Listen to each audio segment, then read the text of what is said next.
আমার বন্ধুগণ, ঈমান কবুল করার পরে দরিদ্র যারা ঈমান কবুল করলেন তারা তো অভাবী।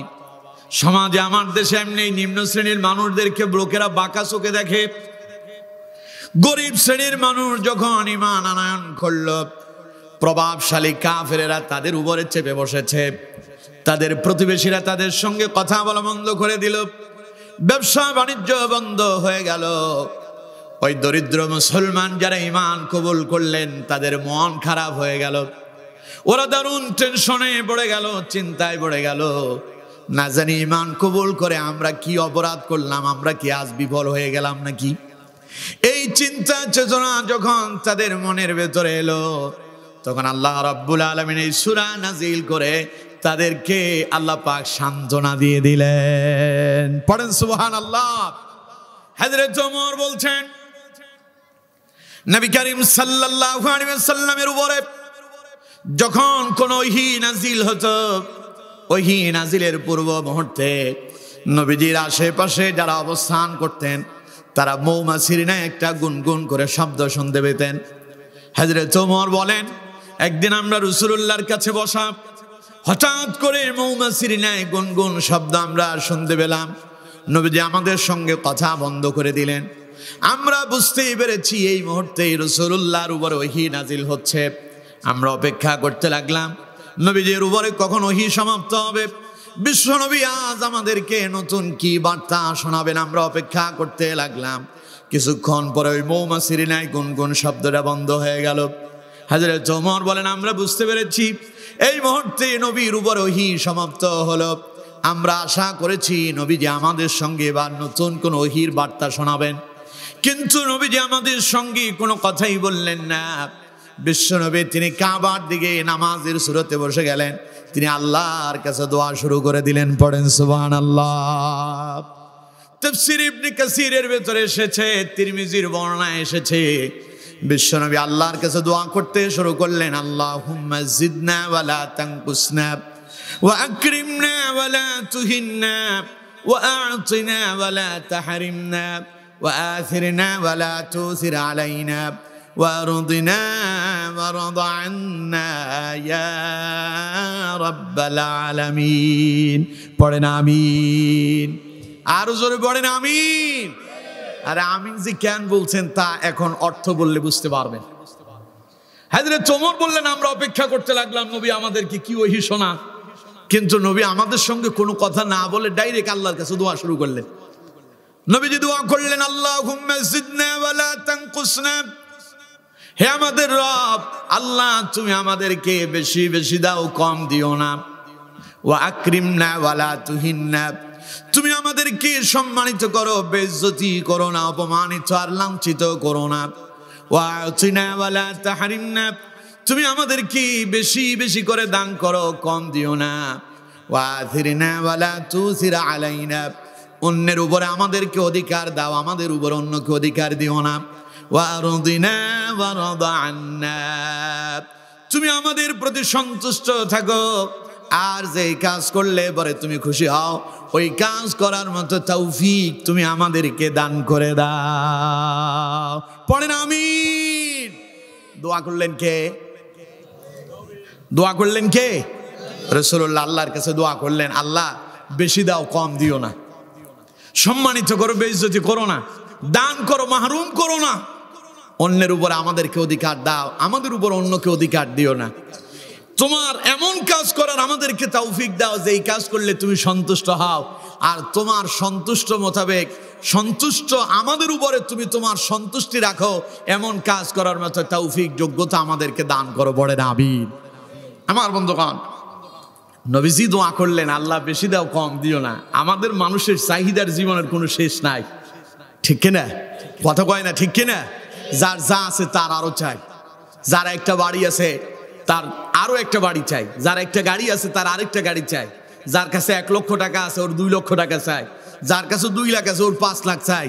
এইভাবে মানুষের জীবনের চাহিদার কোনো শেষ নাই। এই জন্য নবী করিম সাল্লাল্লাহু আলাইহি ওয়াসাল্লাম আল্লাহর কাছে দোয়া করলেন, আল্লাহ বেশি দাও, কম দিও না। সম্মান কে না পেতে চায়? নবী দোয়া করলেন, আল্লাহ তুমি আমাদেরকে সম্মানিত করো, ওয়া আকরিমনা ওয়ালা তুহিন্না, আমাদেরকে সম্মানিত করো, অপমানিত করো না। ওয়াআতিনা ওয়াআতিনা ওয়ালা তাহরিমনা, হে আল্লাহ তুমি আমাদেরকে দান করো, বঞ্চিত করো না। আল্লাহ না দিলে কেউ চলতে পারবেন? কথা কয় না, আল্লাহ না দিলে কেউ চলতে পারবেন?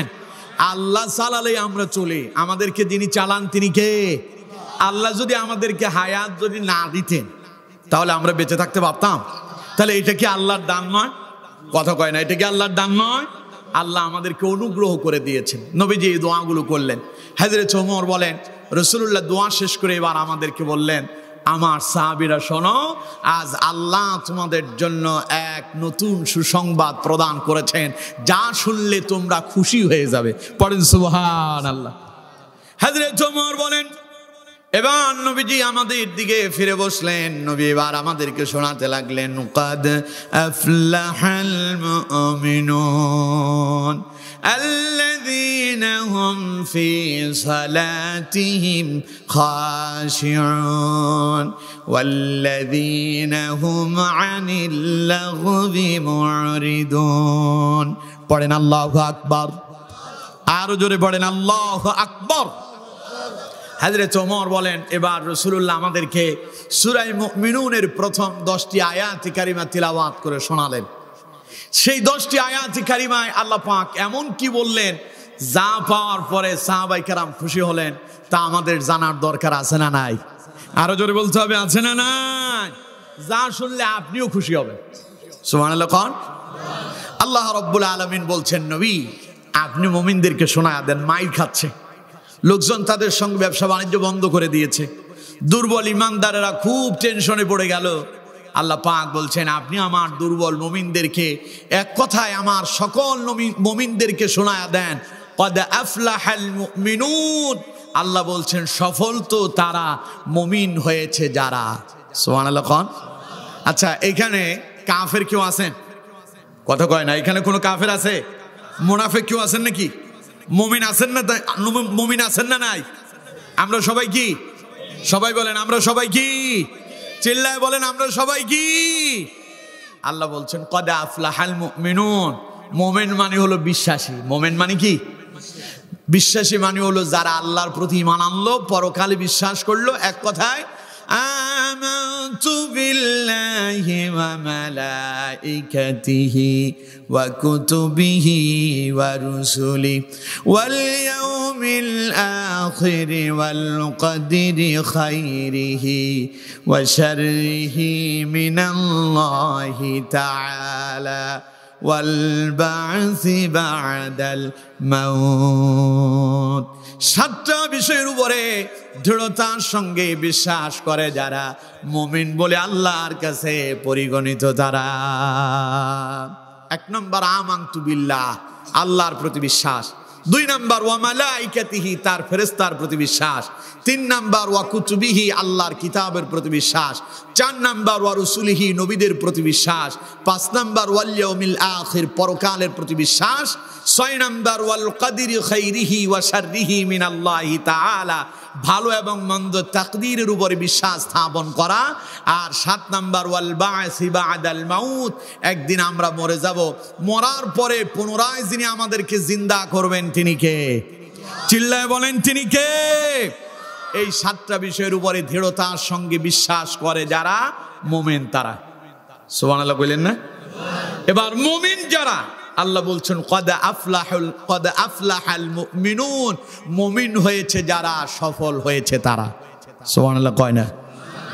সুবহানাল্লাহ কি বাড়ি যায় বলবেন নাকি? তো এখানে বলেন, চিল্লা এখন সুবহানাল্লাহ। তাইলে আল্লাহ আপনাদেরকে সফলতার এক বিশাল দৃষ্টান্ত শোনাচ্ছেন। আল্লাহ পাক বলছেন, ক্বাদ আফলাহাল মুমিনুন, সফল তো তারা হয়েছে, মুমিন যারা হয়েছে। কিন্তু আজকে আমরা মনে করি যে ক্ষমতার মাঝে সফলতা আছে, ঠিক কিনা? কথা কয় না, ঠিক কিনা?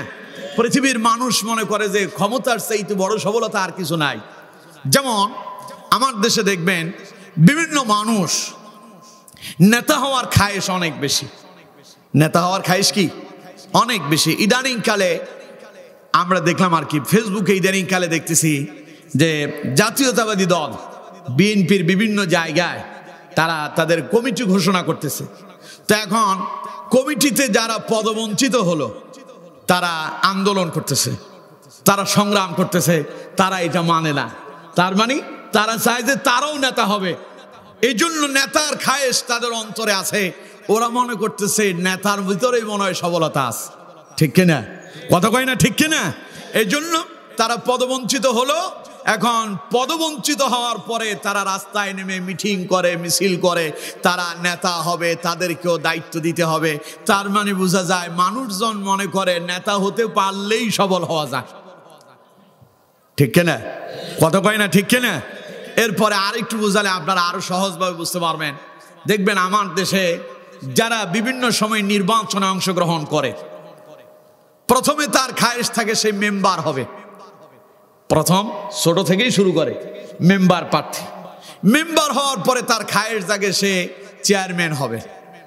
চেয়ারম্যান হওয়ার পরে তার খায়েশ সে উপজেলা পরিষদে যাবে, অথবা মেয়র হবে, অথবা তার উপজেলা পরিষদ থেকে এবার তার খায়েশ সে সংসদ সদস্য হবে। সেই মনে করে যে সে যদি এমপি হতে পারে তাহলে মনে হয় সফলতা পাওয়া যাবে। আর এমপি হলে পরে আরো খায়েশ থাকে, উনি মন্ত্রিত্ব চায়। আছে না নাই? আরো জোরে বলতে হবে, আছে না নাই? আচ্ছা, আমি এবার আপনাদেরকে প্রশ্ন করি, ক্ষমতার মাঝে কি সবলতা আছে? কথা বলতে হবে, ক্ষমতায় সবলতা আছে? ক্ষমতায় যদি সবলতা থাকতো, ফেরাউনের চাইতে বড় সবল আর কেউ হতো না, নমরুদের চাইতে বড় সবল আর কেউ হতো না। কারণ ফেরাউন আর নমরুদের যেই ক্ষমতা ছিল, তারা নিজেদেরকে রব বলে দাবি করেছিল। ফেরাউন নমরুদ দুইজনে তারা বলেছিল ফাকালা আনা রব্বুকুমুল আলা। ফেরাউন কয় আমি সবচাইতে বড় খোদা, নমরুদ কয় আমিও সবচাইতে বড় খোদা। এই ফেরাউন নমরুদের ক্ষমতা তাদেরকে কি সফল বানাতে পেরেছিল? কথা কয় না, সফল বানাতে পেরেছে? ফেরাউনের ক্ষমতা যদি তারে সফল বানাতে পারত, তাহলে ফেরাউনকে সমুদ্রের ভেতরে ডুবে সুবে মরা লাগতো না। ঠিক কিনা? তার ক্ষমতাই তারে সেই দিন বাঁচায় দিত, সফল করত। নমরুদের ক্ষমতা যদি তারে সফল বানাতে পারত, তাহলে নমরুদের নাক দিয়ে ওই দুর্বল ল্যাংড়া মশা ঢুইকা জুতার পিঠা খায়া তারে মরা লাগতো না। ঠিক কিনা? সুতরাং এর দ্বারা বোঝা যায় ক্ষমতায় সবলতা। ক্ষমতায় যদি সবলতা থাকতো, 16 বছর যারা ছিল কথায় কথায় বলতো খেলা হবে। ঠিক না? এই যে বিশাল সবলতা তাদের ছিল 16 বছর, কি রাজুক্তি! কথায় কথায় খেলতে চাইলো যারা, আজ তাদের ক্ষমতা তাদেরকে সবল বানাতে পারে নাই, বরং এক একটা ইঁদুরের গর্তে ঢুকেছে, ওদেরকে খুঁজেও পাওয়া যায় না। ঠিক কিনা? তাইলে আমি জিজ্ঞাসা করি, এবার কন্ত ক্ষমতায় কি সবলতা আছে? ক্ষমতায় যদি সবলতা থাকতো, যেই মানুষগুলো দাঁড়ায় দাঁড়ায় বড় বড় লম্বা লম্বা বক্তব্য দিত, তারা আজ গেল কই? কথা কয় না, তারা আজ গেল কই? পালাইছে? পালানো লাগবে, কারণ ক্ষমতার মাঝে আল্লাহ সবলতা দেন নাই। আল্লাহ সবলতা রেখেছেন ইমানের মাঝে। ইমানের উপরে যারা ইস্তেকামত থাকতে পারে, ওদের দুনিয়াও সবল, পরকালেও সবল। ঠিক কিনা? ইমানের উপরে ইস্তেকামত যারা ছিল, দুনিয়াতে 16 বছরে বাংলাদেশে আপনারা দেখেছেন কোরআনুল কারীমের যারা দ্বারক বাহক, আলেমদের উপরে কত নির্যাতন, নিপীড়ন, জুলুম, অত্যাচার হয়েছে। কোরআনের পাখি আল্লামা সাইদি, যিনি জীবনের 50 বছর আল্লাহর কোরআনের দাওয়াত দিলেন, তারেও জেলখানায় বন্দী করা হলো। ইসলামী আন্দোলনের প্রথম সারির নেতাদেরকে মিথ্যা মামলা দিয়ে জেলখানায় বন্দী করে ফাঁসির কাস্তে ঝোলানো হলো। এরপরেও ইসলামী আন্দোলনকে তারা প্রথমে নিবন্ধন বাতিল করলো, এরপরে প্রতীক বাতিল করলো, এরপরে তাদেরকে নিষিদ্ধ করলো, এরপরে ইসলামী আন্দোলনকে দমিয়ে দিতে পারে নাই। আজ ইসলামী আন্দোলন সকল মানুষের কাছে সাড়া জাগিয়েছে। ঠিক কিনা?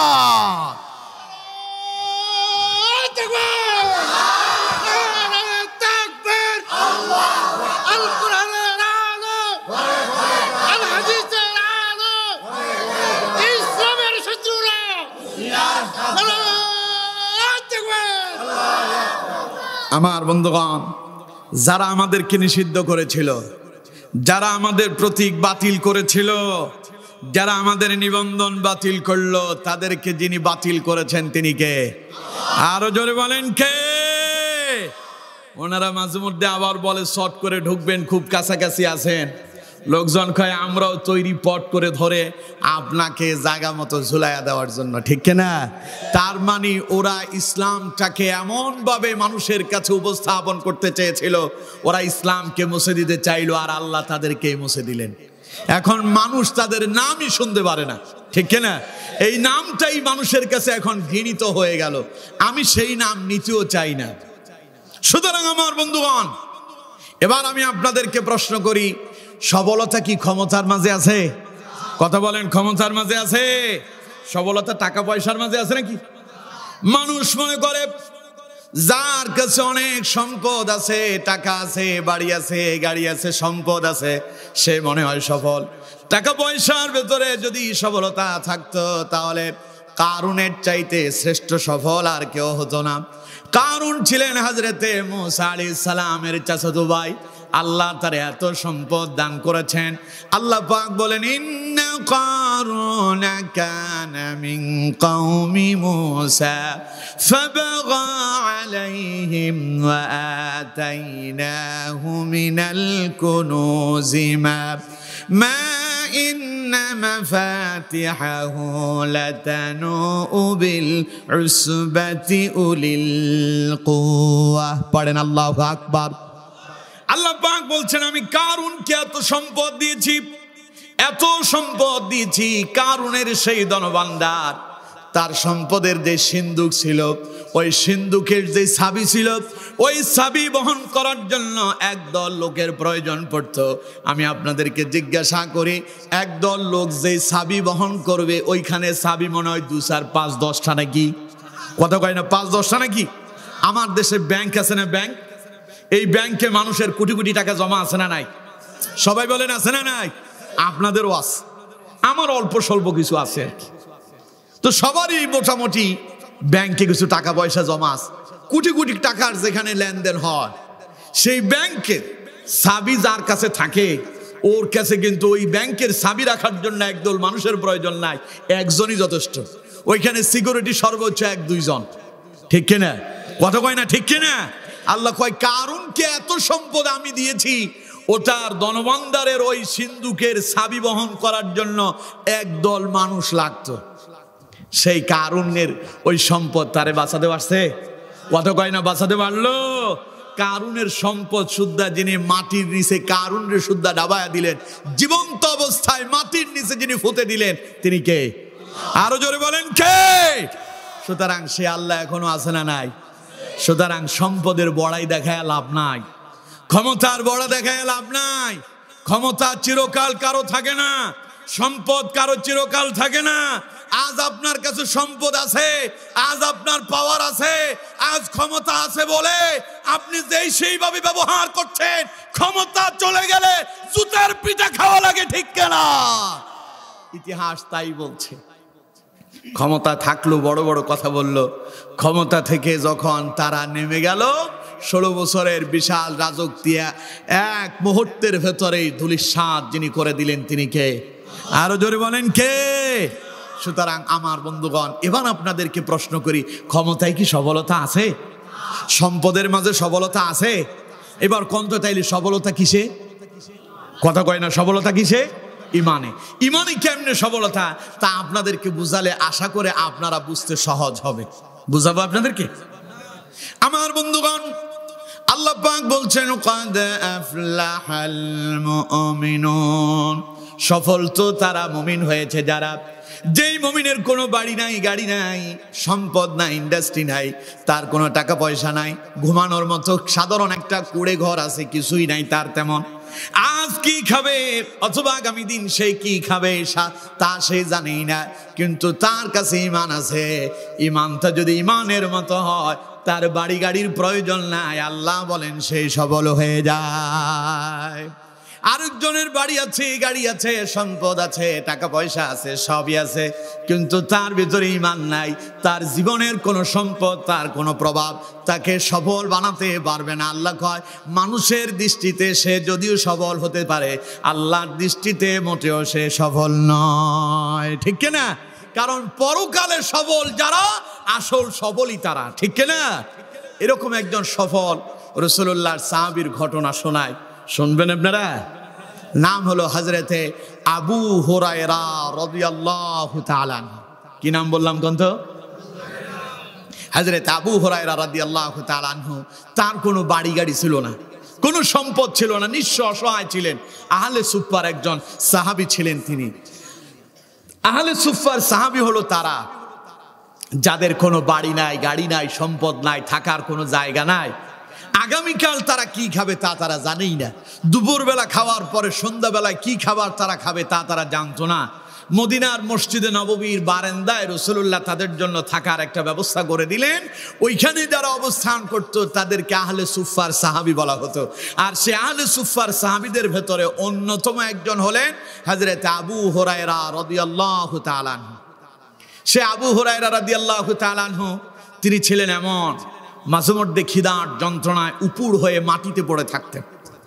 হযরত আবু হুরায়রা বলছেন, আমার জীবনে এমন এমন সময় গিয়েছে, মসজিদে নববীর মিম্বার আর রাসূলুল্লাহর হুজরার মধ্যবর্তী জায়গার ভেতরে খিদার যন্ত্রণায় পড়ে আমি ছটফট করে কাঁদতাম, ছটফট করতাম। আমার শরীরের কম্পন শুরু হয়ে যেত, মাটিতে আমি গড়াগড়ি খেতাম। উপস্থিত সাহাবীরা মনে করতো মনে হয় যেন আবু হুরায়রার মির্গি ব্যারাম হইছে। এই কথা মনে করে তৎকালীন প্রথা অনুযায়ী ওরা তাদের পা দিয়ে আমার গলায় চেপে ধরত।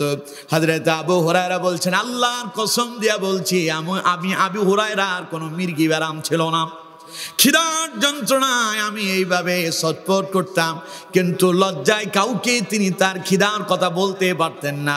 তিনি আল্লাহর কাছে আল্লাহর দিকে চেয়ে থাকতেন আর অপেক্ষা করতেন, আল্লাহ যদি তার জন্য কোনো রিজিকের বন্দোবস্ত করে দেন তাহলে আবু হুরায়রা তাকে খিদা নিবারণ করবেন। পড়েন সুবহানাল্লাহ।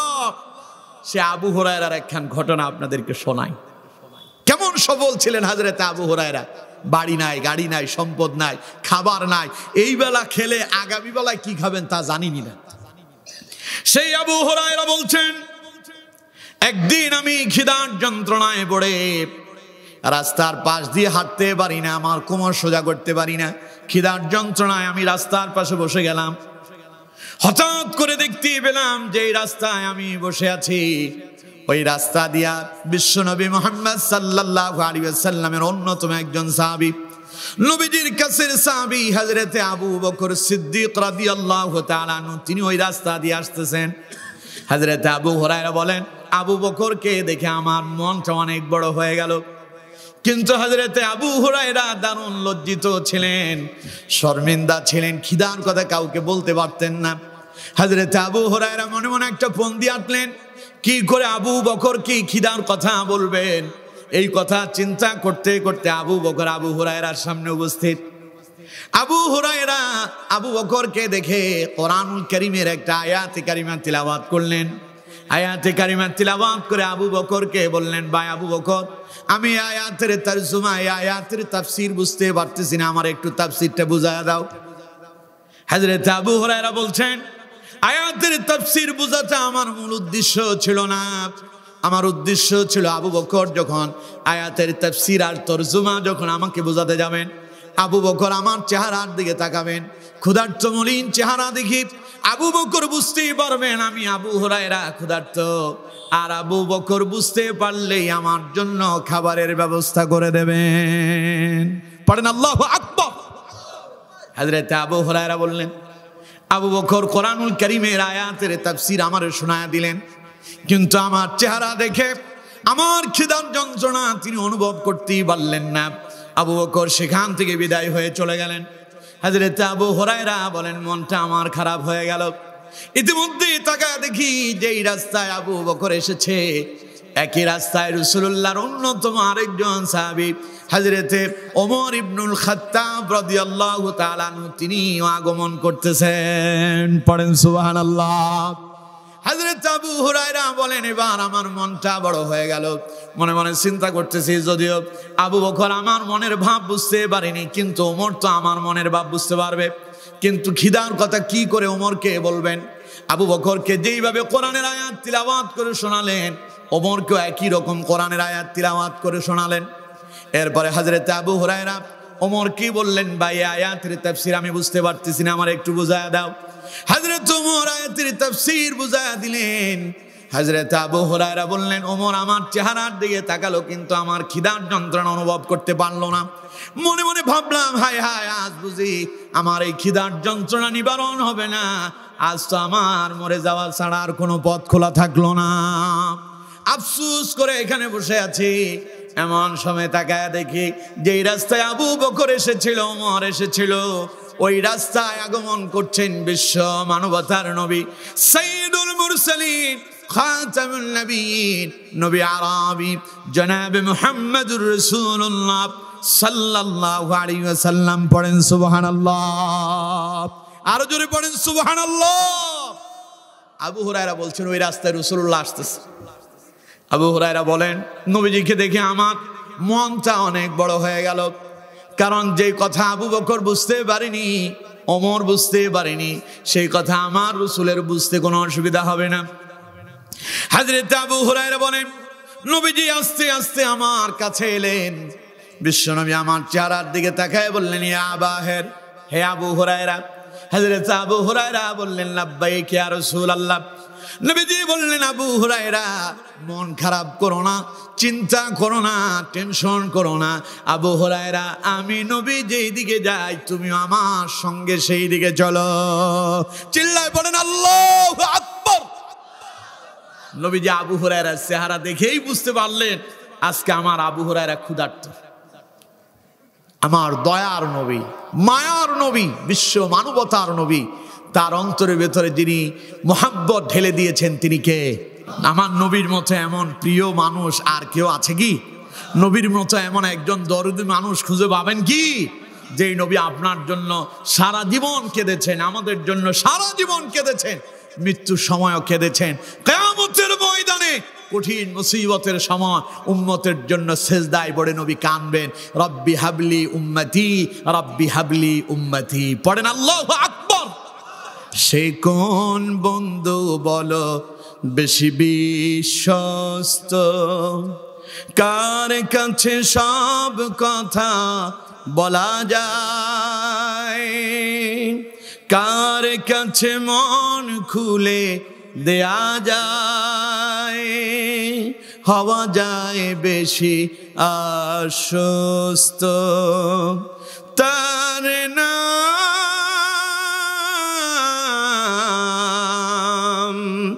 আহমদ, বড় বিশ্বস্ত।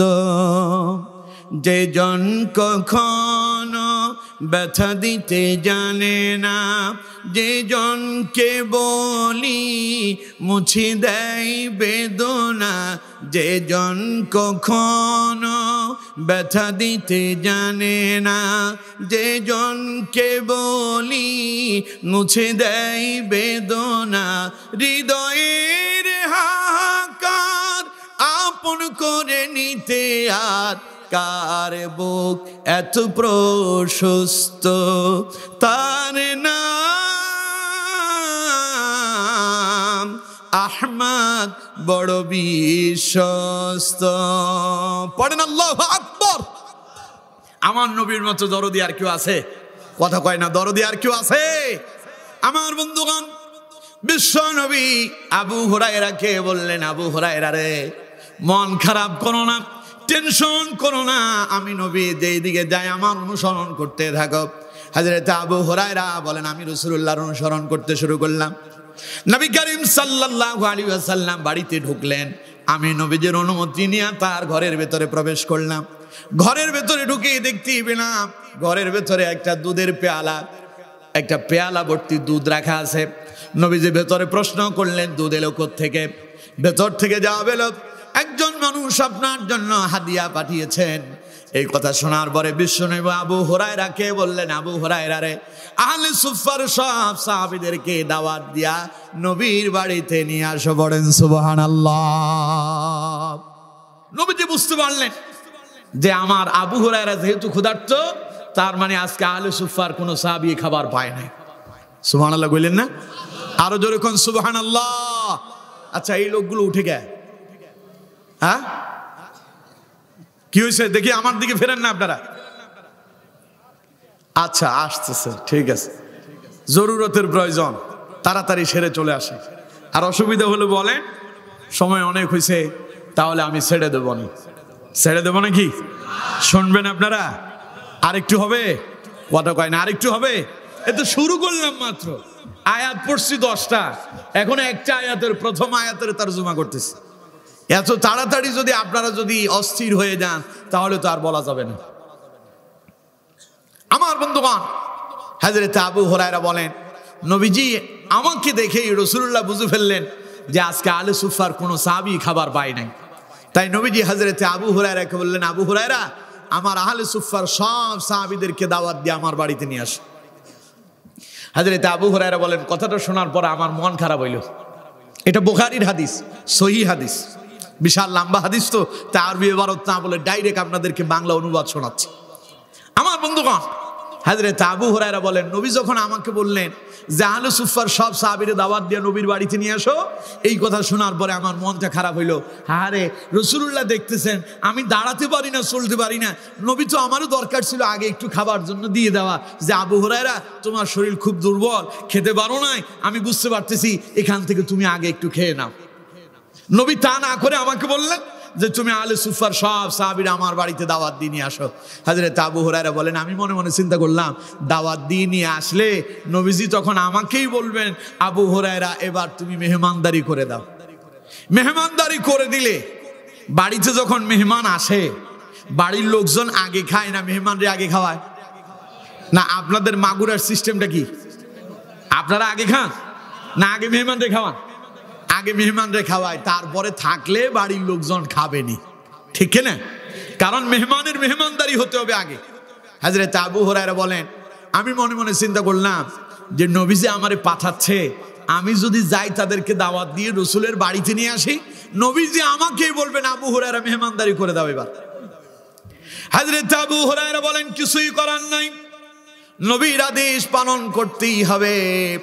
তাই হযরত আবু হুরায়রা চলে গেলেন, আলে সুফার সব সাহাবীদেরকে দাওয়াত দিয়া নবীর বাড়িতে নিয়ে আসলেন। এক বর্ণনায় এসেছে আলে সুফার সাহাবীরা ছিলেন 400। কত ছিল? আরেক বর্ণনায় হযরত আবু হুরায়রা বলছেন, আমি এমন 70 জন আহলে সুফার সাহাবীদেরকে দেখেছি যাদের এক টুকরো কাপড় ছাড়া আর কিছুই ছিল না, ওটা দিয়ে তারা তাদের শরীর ঢাকলে হাঁটু পর্যন্ত ঢাকা যেত, আর নিচের দিক ঢাকা যেত না। এমন 70 জন দেখেছি আমি আবু হুরায়রা, যাদের এক টুকরো কাপড় ছাড়া আর কিছুই ছিল না। আমরা ধরে নিলাম 70 জন। আজকের দাওয়াতি মেহমান কত? তবে কতজন ছিল তার কোনো উল্লেখ হাদিসে নাই, 70 জন ধরলাম। নবীজি বললেন, যাও আহলে সুফার সাহাবীদেরকে দাওয়াত দিয়ে নিয়ে আসো। হযরত আবু হুরায়রা বললেন, মন খারাপ হলো, কিন্তু নবীর আদেশ তো মানতেই হবে। আমি সব সাহাবীদেরকে দাওয়াত দিয়ে নবীর বাড়িতে নিয়ে আসলাম। আহলে সুফার সাহাবীরা যখন নবীর বাড়িতে এলো, হযরত আবু হুরায়রা বলেন, এবার রাসূলুল্লাহ আমাকে বললেন, আবু হুরায়রা রে, ওই সাহাবীদেরকে লাইনে লাইনে দাঁড় করাও, একজন একজন করে তাদেরকে পরিবেশন করতে শুরু করে দাও। আবু হুরায়রা কয়, যে চিন্তা সেই কাজ, যা ভাবলাম তাই, নবী আমার এবার মেহমানদারি করতে বলতেছে। হযরত আবু হুরায়রা বলেন, মনে মনে চিন্তা করতেছি, আহলে সুফার সব সাহাবীরা যদি এই এক বাটি দুধ পান করে, তাহলে তো আমি আবু হুরায়রার জন্য আর কিছুই থাকবে না। আসলে থাকবে কি থাকবে না? থাকবে। একটু পরে আবু হুরায়রা টের পাবে। সুবহানাল্লাহ বললেন না? কারণ তারা ছিলেন সত্যিকারের মুমিন, আল্লাহ তাদেরকে সবলতাও দান করেছেন। সুবহানাল্লাহ খান। হযরত আবু হুরায়রা বলেন, দুধের পেয়ালাটা যখন প্রথম জনের মুখের সামনে তুলে দিলাম, উনি যখন পান করা শুরু করলেন, আবু হুরায়রা বলেন, আমি মনে মনে চিন্তা করতেছি, এই বুঝি শেষ হয়ে গেল, হায় হায়, এই বুঝি শেষ হয়ে গেল, আমার ভাগ্যে তো মনে হয় ছুটবে না।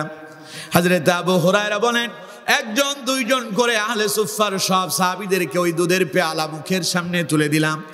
সমস্ত সাহাবীরা সেখান থেকে দুধের পেয়ালা থেকে দুধ পান করলেন। আহলে সুফার সব সাহাবীর যখন দুধ পান করা শেষ হয়ে গেল, হযরত আবু হুরায়রা বলেন, দুধের পেয়ালার দিকে তাকায় দেখি শুরুতে যা ছিল এখনো তা আছে, এক ফোঁটাও কমে যায় নাই। প্রথমে যা ছিল এখনো তাই আছে। হযরত আবু হুরায়রা বলেন, এবার রাসূলুল্লাহ আমার চেহারার দিকে তাকায়া মুস্কি হাসি দিয়া বললেন, আবু হুরায়রা, আর কে আছে? হযরত আবু হুরায়রা বললেন, ইয়া রাসূলুল্লাহ সাল্লাল্লাহু আলাইহি সাল্লাম, আমি আর আপনি। সুবহানাল্লাহ কোন। হুজুর আমি আর আপনি বাকি আছি। নবীজি বললেন তাহলে আবু হুরায়রা এবার তুমি শুরু করো। সুবহানাল্লাহ কোন। কারণ নবীর ঘরের মানুষ পরে খাবে, মেহমান আগে খাবে। নবীজি তুলে দিলেন হযরতে আবু হুরায়রার মুখের সামনে দুধের পেয়ালা উঠায়া দিলেন। হযরতে আবু হুরায়রা বলেন আমি দারুণ তৃষ্ণার্ত ক্ষুধার্ত ছিলাম। দুধের পেয়ালা হাতে পাওয়ার সঙ্গে সঙ্গে প্রথম চুমুকে এত বেশি পরিমাণে পান করলাম আমার তৃষ্ণা নিবারণ হয়ে গেল।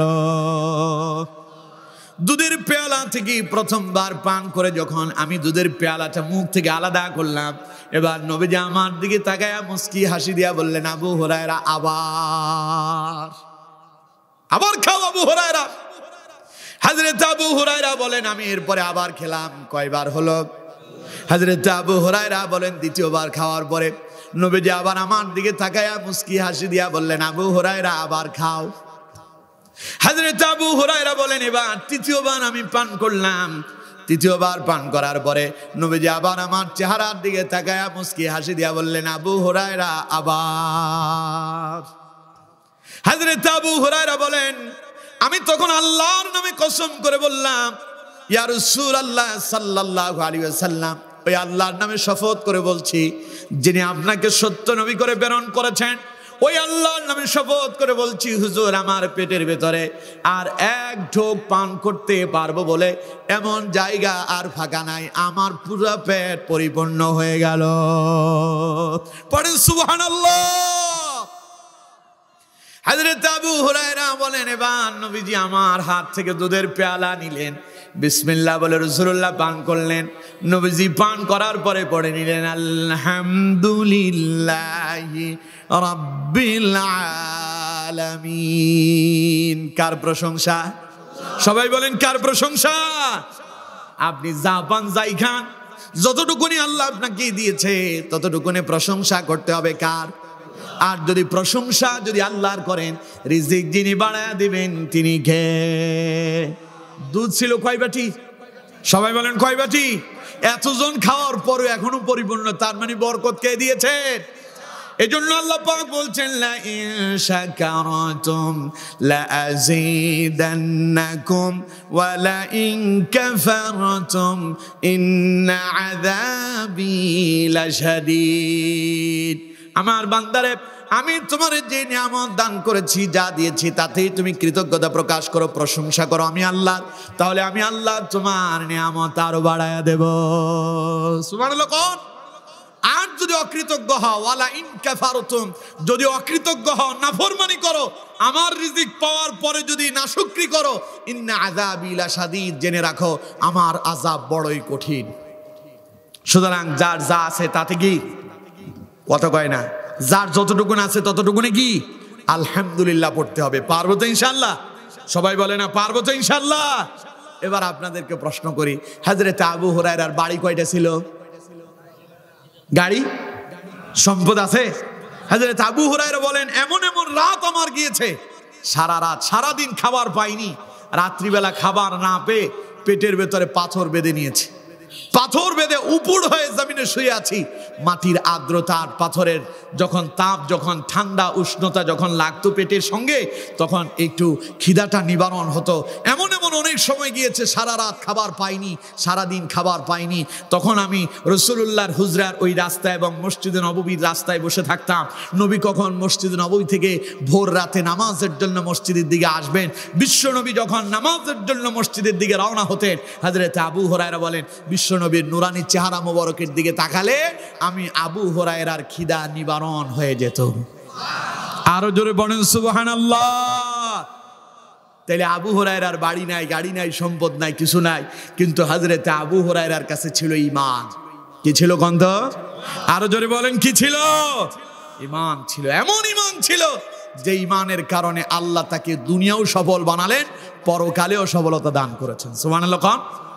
সুতরাং আমার বন্ধুগণ মনে রাখতে হবে, বাড়ি গাড়ি সম্পদ টাকা পয়সা ক্ষমতা এগুলোর মাঝে কোনো সফলতা নাই, সফলতা আছে ঈমানের মাঝে।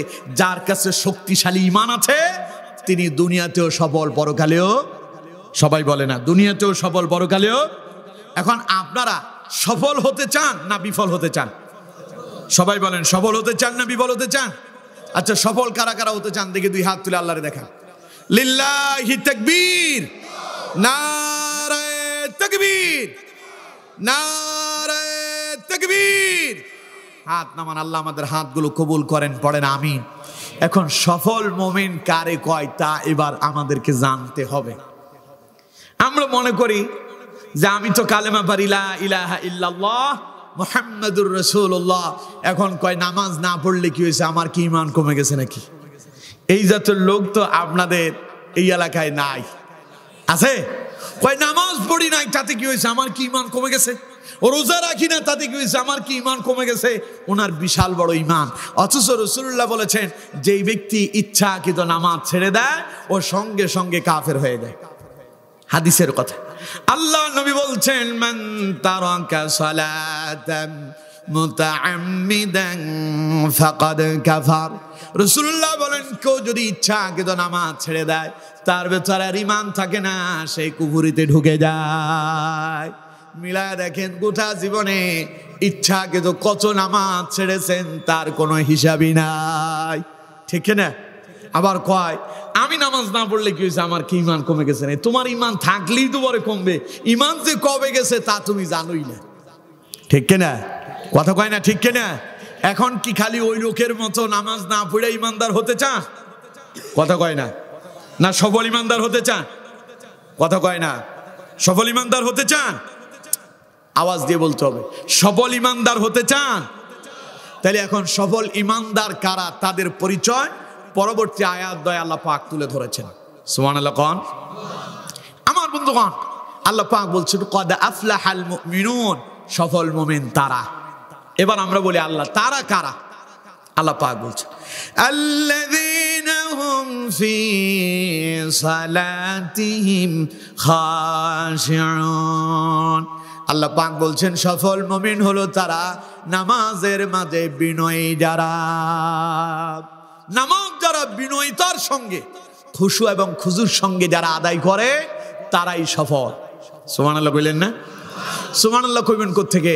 অনেকে যে জুমার নামাজ যে পড়ে, আজকের জুমার নামাজ পড়া এখানে অনেক মুসল্লি আছে, আসর পড়ে নাই, মাগরিব পড়ে নাই, এশার পড়ে নাই, এইরকমও মুসল্লি আমার উপস্থিতি থাকতে পারে কি পারে না?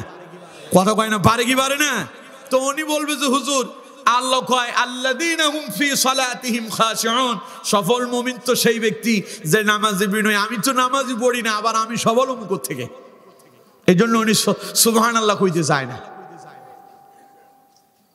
সুতরাং আমার বন্ধুগণ, নামাজ গোটা দিনে কয় ওয়াক্ত ফরজ? সবাই বলেন গোটা দিনে কয় ওয়াক্ত? সপ্তাহে কয় ওয়াক্ত?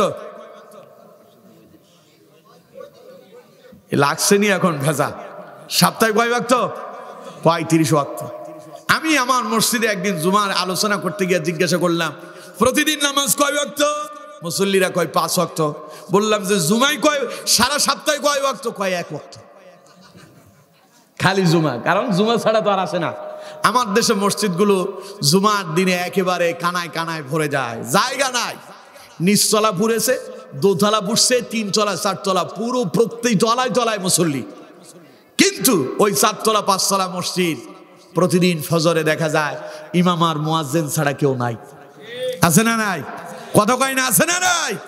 তা আপনি সফল হবেন কেমনে? আমরা স্লোগান দিচ্ছি আল কোরআনের আলো ঘরে ঘরে জালো, স্লোগান দেই না আমরা? কথা কন না কেন? দেন না আপনারা? একটু আগেও তো দিলেন। এখন এই যে আল কোরআনের আলো ঘরে ঘরে জালো স্লোগান, খালি স্লোগানেই থাকলো, কারণ আগে তো নিজে জ্বলতে হবে। আপনি নিজে জ্বললেই তো আরেকজনের জ্বালাতে পারবেন। আপনার কাছে আলো আছে, সেরক বাতি আছে, মোমবাতি আছে, আরেকজনের কাছে সেরক আছে, মোমবাতি আছে, আলো নাই, কিন্তু আপনারটাতে আছে। এখন আপনার কাছে আরেকজন আসলেই তো আপনি তারে দিতে পারবেন, তাইলে সেও আলোকিত হবে। এখন আপনি নিজেই আলোকিত হন নাই, আরেকজনের কি করে আলোকিত করবেন? এর জন্য আগে নিজেকে আলোকিত হতে হবে। কথা বুঝাতে পারলাম? কথা কয় না, কথা বুঝাতে পারলাম? না হলে কিয়ামত পর্যন্ত স্লোগান খালি গলায় থাকবে, ওটা জীবনেও কায়েম হবে না। নবী করিম সাল্লাল্লাহু আলাইহি ওয়াসাল্লাম এবং হযরত আবু বকর, ওমর, ওসমান, আলীর সময়কার ঘটনা। তারা যখন রাষ্ট্রে ইসলাম প্রতিষ্ঠা করেছেন, শুক্রবারে জুমাতে মসজিদে মুসল্লি যা ছিল, ফজরেও মুসল্লি তাই ছিল। সুবহানাল্লাহ কইলেন না? বরঞ্চ রাসূলুল্লাহ তাহাজ্জুদে দাঁড়াতেন, সাহাবাই কারাম প্রতিযোগিতায় লেগে যেতেন পেছনে, রসুলের পেছনে নামাজ আদায় করার জন্য। সুবহানাল্লাহ কয় না? বুখারীর এক হাদিসে আসছে রাসূলুল্লাহ একদিন তাহাজ্জুদের নামাজে দাঁড়ালেন। কয়েকজন সাহাবী শুনতে পেয়ে রসুলের পেছনে দাঁড়ায় গেল। প্রথম দিন মসজিদে মুসল্লির সংখ্যা কম হলো। দ্বিতীয় দিন সবাই এই ঘোষণা দিল, আজকে রাসূলুল্লাহ গভীর রাতে নামাজ পড়ছে, আমরা রসুলের পেছনে ইক্তেদা করলাম। এই ঘটনা শোনার পরে পরের দিন মসজিদে মুসল্লি আগের চাইতে কয়েক গুণ বেড়ে গেল।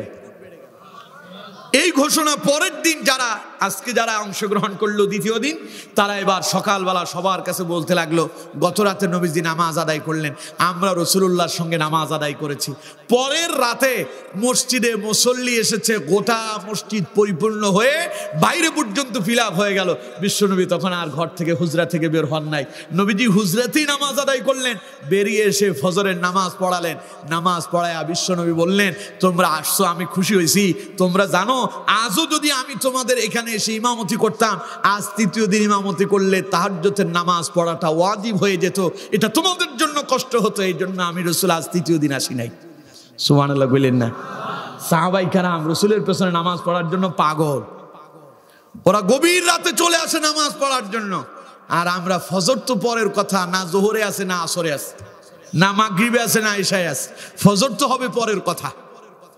সুতরাং আমার বন্ধুগণ, এটা কি সফল মুমিনের কাম? নামাজ না পড়াটা সফল মুমিনের কাম?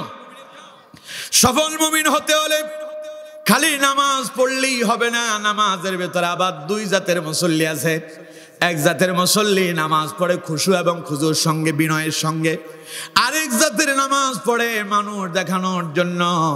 যারা মানুষ দেখানোর জন্য নামাজ আদায় করে, আল্লাহ পাক তাদের ব্যাপারে কোরআনুল কারীমের ভেতরে বলেছেন, ফাওয়াইলুল লিল মুসাল্লিন আল্লাযীনা হুম আন সালাতিহিম সাহুন। আল্লাহ পাক বলছেন, দুর্ভাগ্য তাদের যারা নামাজের ভেতরে উদাসীন থাকে এবং যারা লোক দেখানোর জন্য নামাজ আদায় করে। এই যে যারা পুরো সপ্তাহে নামাজ পড়েন না, জুমার নামাজে এসে নামাজ আদায় করেন, বোঝা যায় আপনি লোক দেখানোর জন্য নামাজ আদায় করতেছেন। তার মানে আপনার এই নামাজ ফাওয়াইলুল লিল মুসাল্লিন আপনার কোনো কাজেই আসবে না। আবার জুমার নামাজ খালি পড়তে আসে যে তা নয়, ইমাম সাহেব কখন খুতবা শেষ করে তখন তিনি অপেক্ষায় থাকেন। খুতবা শেষ হলে ঢুকে 2 রাকাত পইরা মুসল্লির ঘাড়ের উপরে লাফ ঝাঁপ দিয়ে বের হয়ে যাওয়ার জন্য তড়িঘড়ি শুরু করে দেয়। মনে হয় যেন মসজিদটা তার কাছে আযাবের কারণ হয়েছে।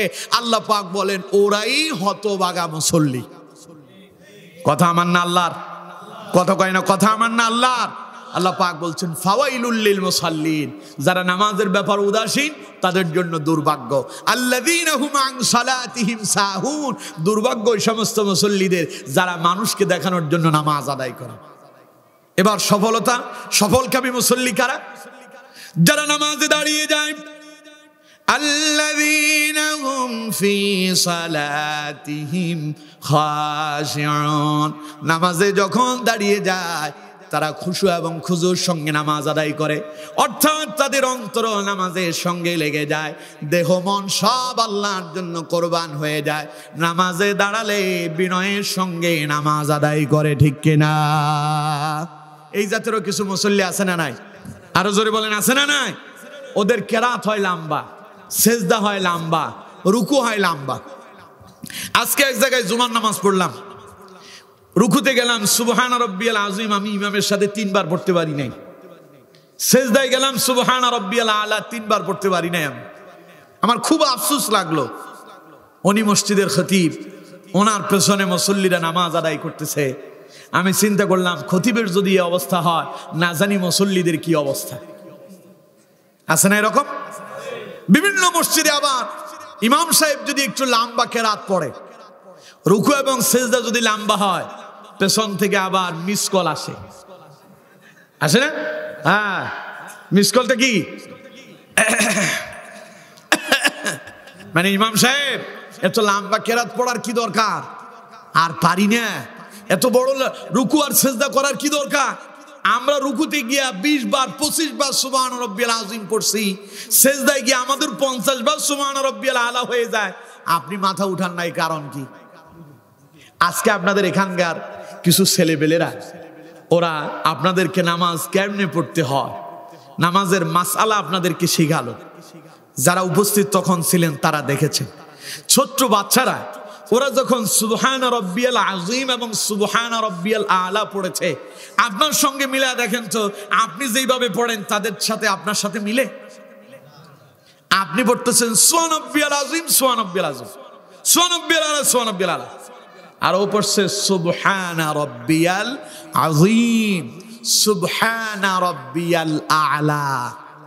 নামাজে এমনই হইতে হবে, সুবহানা রাব্বিয়াল আযীম, সুবহানা রাব্বিয়াল আ'লা, এইভাবে যদি আপনি তারতিলের সাথে যদি আদায় করেন, 3 বার পড়বেন, দেখবেন আপনার কাছে তখন মনে হবে কিরে, মনে হয় যে আজকে তাড়াতাড়ি নামাজ শেষ হয়ে গেল। আর ইমাম সাহেব মাথা উঠাইলে আপনার কাছে মনে হবে কিরে, আজকে মনে হয় ইমাম সাহেব খুব তাড়াহুড়া করছে। আপনার ভেতরে এই নাই, যার কারণে ইমামের পেছনে দাঁড়ালে আপনার 50 বার হয়ে যায়, কারণ আপনি তো সুবহানা রাব্বিয়াল আযীম আর সুবহানা রাব্বিয়াল আ'লা। আবার এমন এমন মুসল্লি আছে, ইমাম সাহেব রুকু থেকে উঠে সামি আল্লাহু লিমান হামিদা, রব্বানা লাকাল হামদ, সোজা হয়ে দাঁড়ানো ওয়াজিব।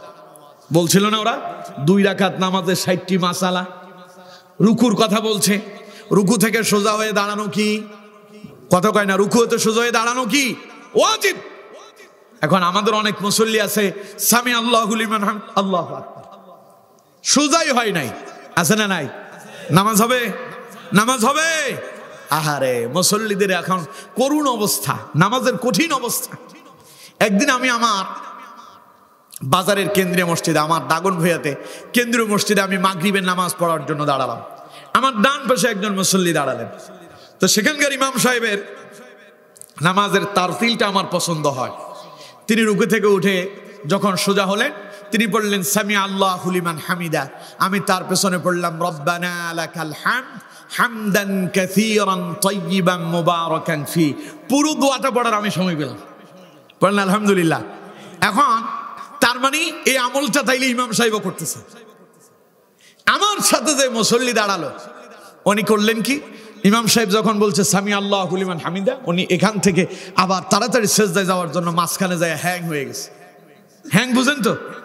এই যে আমাদের যাদের কাছে অ্যান্ড্রয়েড মোবাইল আছে, স্মার্টফোন, এই ফোনগুলো মাঝে মধ্যে হ্যাং করে।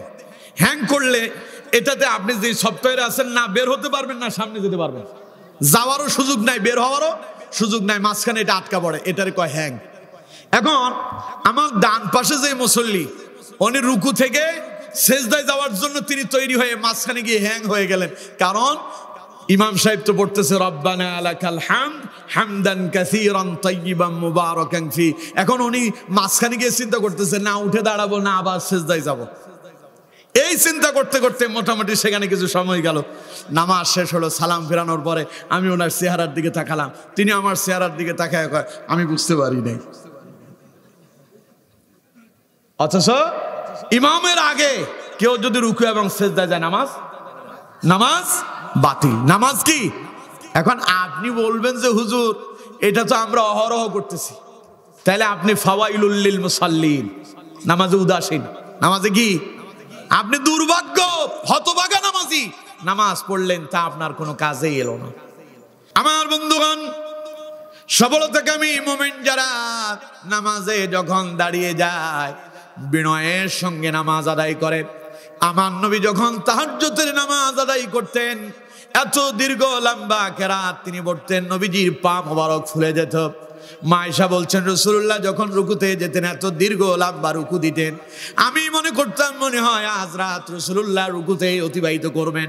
নবীজি যখন সিজদায় যেতেন এত দীর্ঘ লম্বা সিজদা রাসূলুল্লাহ দিতেন, মাথা উঠাতেন না। মা আয়েশা সিদ্দিকা রাদিয়াল্লাহু তাআলা আনহা বলেন আমি তখন ভয় পেয়ে যেতাম, আমি মনে করতাম না জানি আমার নবী সিজদার মাঝে ইন্তেকাল করেছে নাকি। মা আয়েশা বলেন তখন আমি রাসূলুল্লাহর পা মোবারকে আমার আঙ্গুল দিয়া আস্তে আস্তে চুলকানি শুরু করতাম।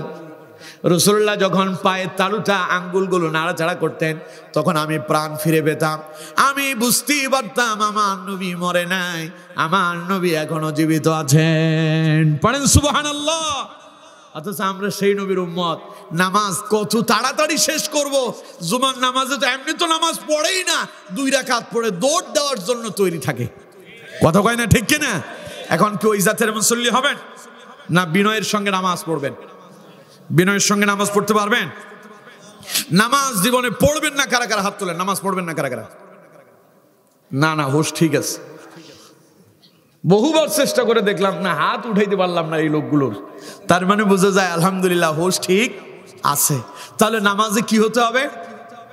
কথা কয় না, নামাজে কি হতে হবে? বিনয়। নামাজে যদি বিনয় হন লাভ কি হবে এবার শুনেন। এখানে তো আল্লাহ পাক বলছেন আপনি সফল, বা রাসূলুল্লাহর হাদিস দিয়া শোনায়। আল্লাহ নবী বলছেন খামসু সালাওয়াতিন ইফতারাদাহুন্না আল্লাহ তাআলা মান আহসানা wudu'ahunna ওয়া সাল্লাহুন্না লিওয়াক্তিহিন্না ওয়া আতাম্মা রুকু'ahunna ওয়া খুশু'ahunna কানা লাহু আলাল্লাহি আহদুন আন ইয়াগফিরা লাহ। আল্লাহ নবী বলেন, ও দুনিয়ার মানুষেরা, খামসু সালাওয়াতিন ইফতারাদাহুন্না আল্লাহ তাআলা, আল্লাহ তোমাদের জন্য দৈনিক 5 ওয়াক্ত নামাজ ফরজ করেছেন। কয় ওয়াক্ত? সবাই বলেন কয় ওয়াক্ত?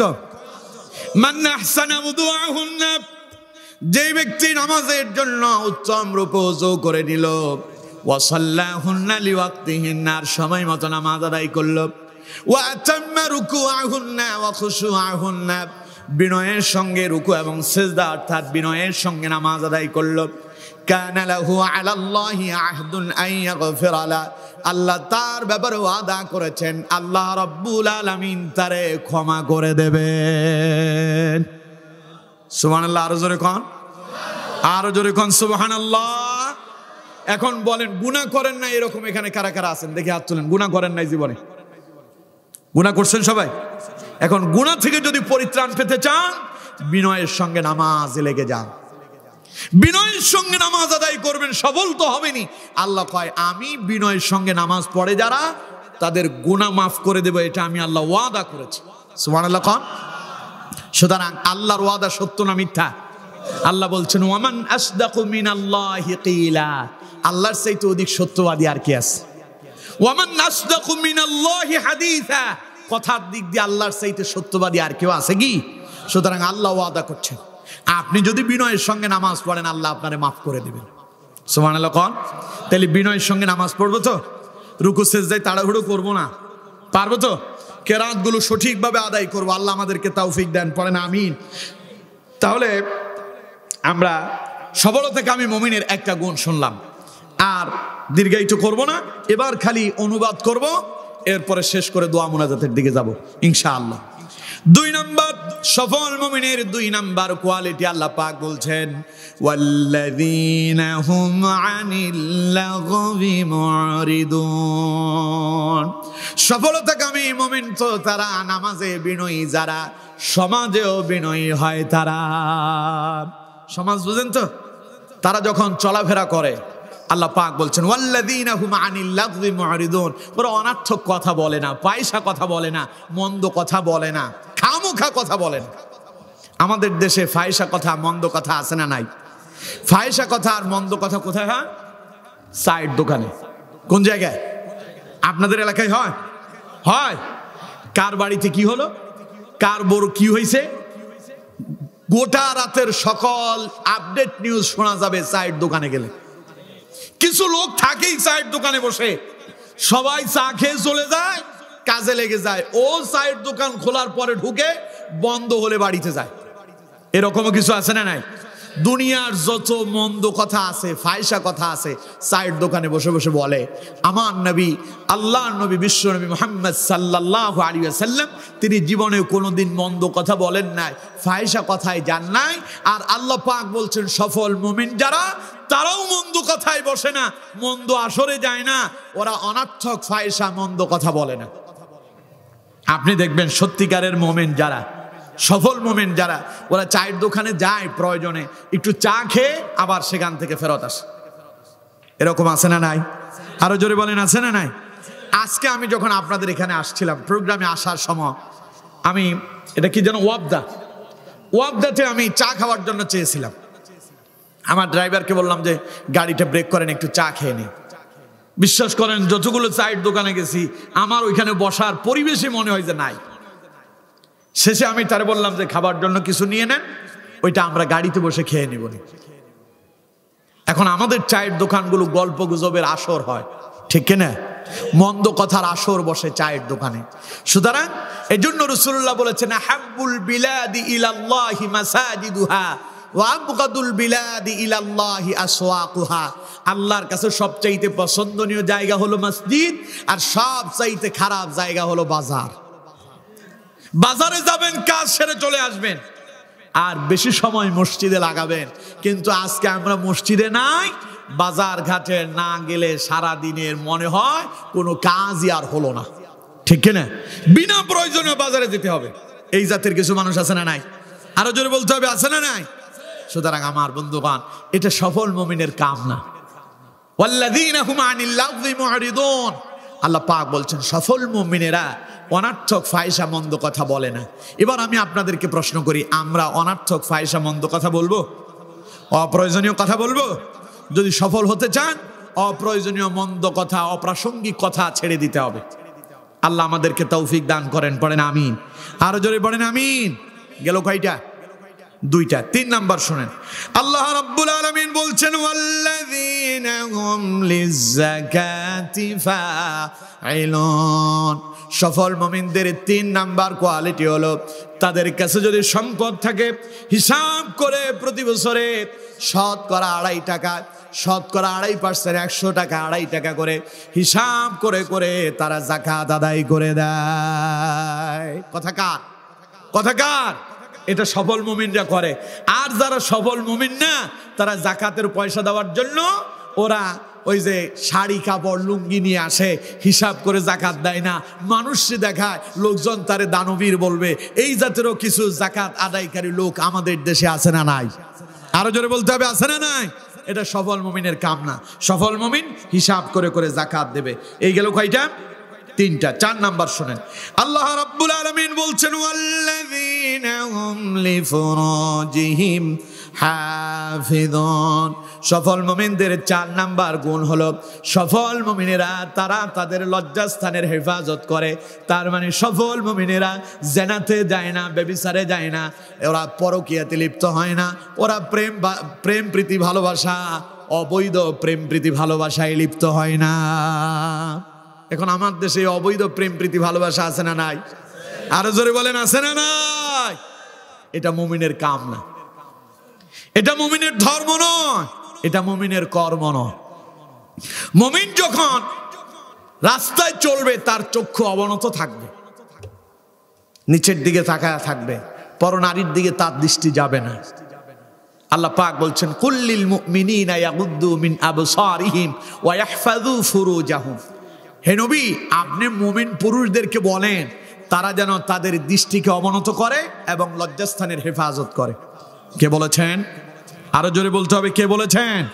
কিন্তু আমার বন্ধুগণ, আজ আমার দেশে না চক্ষুর হেফাজত আছে, না লজ্জাস্থানের হেফাজত আছে, বরং জানা ব্যভিচারগুলো এখন প্রকাশ্যে চলছে, ঠিক কিনা? কথা বলতে হবে, ঠিক কিনা? প্রতি ঘরে ঘরে এখন জেনার আসর বসে, প্রতি ঘরে ঘরে। আপনারা বলবেন যে হুজুর এটা আবার কেমন কথা বললেন? ঘরের ভেতরে ছেলের বউ আছে, ছেলে আছে, মা আছে, বাবা আছে, ভাই আছে, বোন আছে, সবাই মিলে বসে হিন্দি সিনেমা দেখে।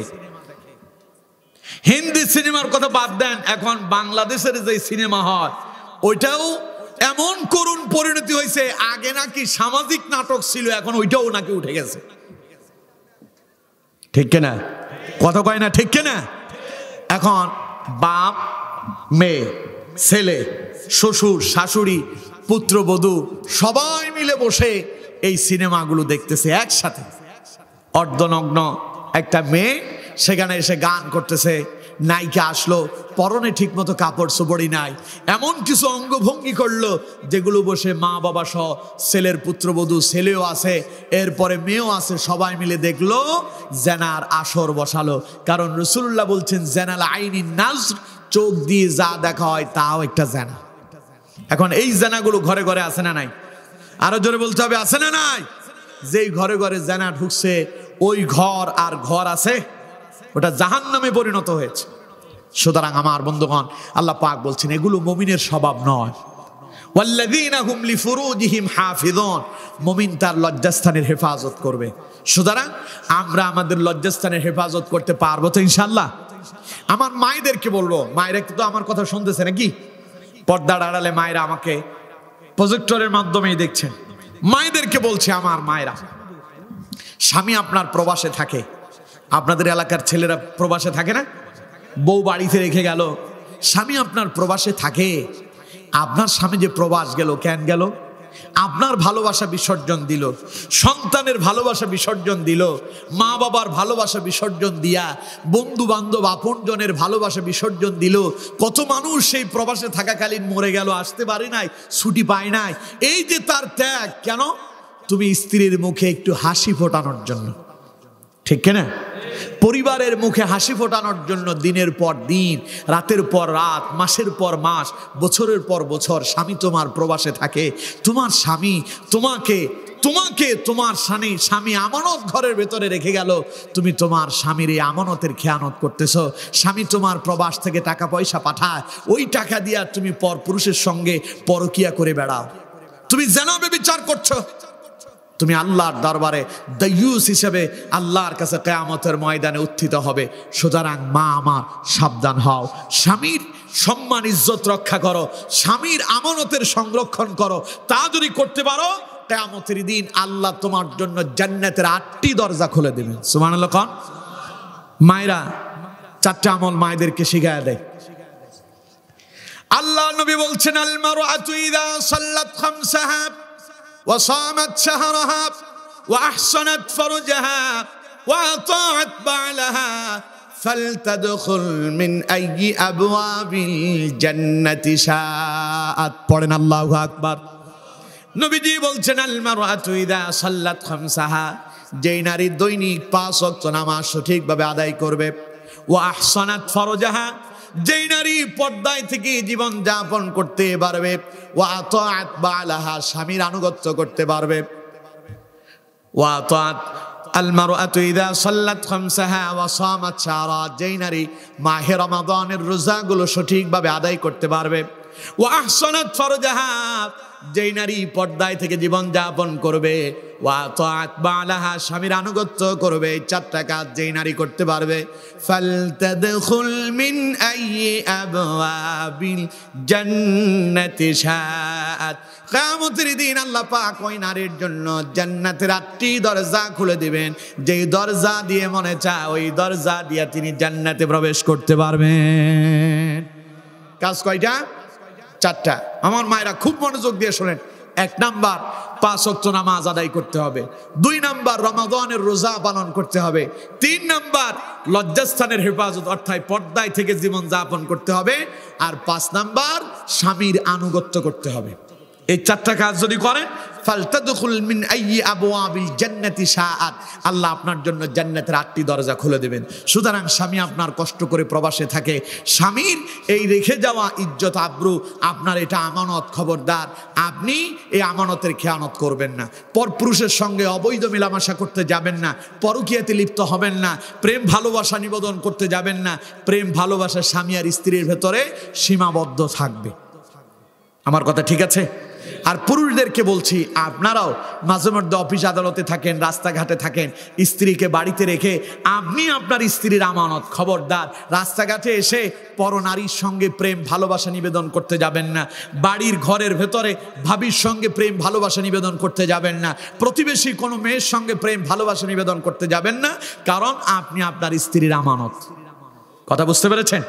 সুতরাং যারা এই আমানতগুলো রক্ষা করবে, আল্লাহ পাক বলছেন, ওয়াল্লাযীনা হুম লিফুরুজিহিম হাফিযুন, তারা সফল কাম মুমিন হবে। সুবহানাল্লাহ কইলেন না?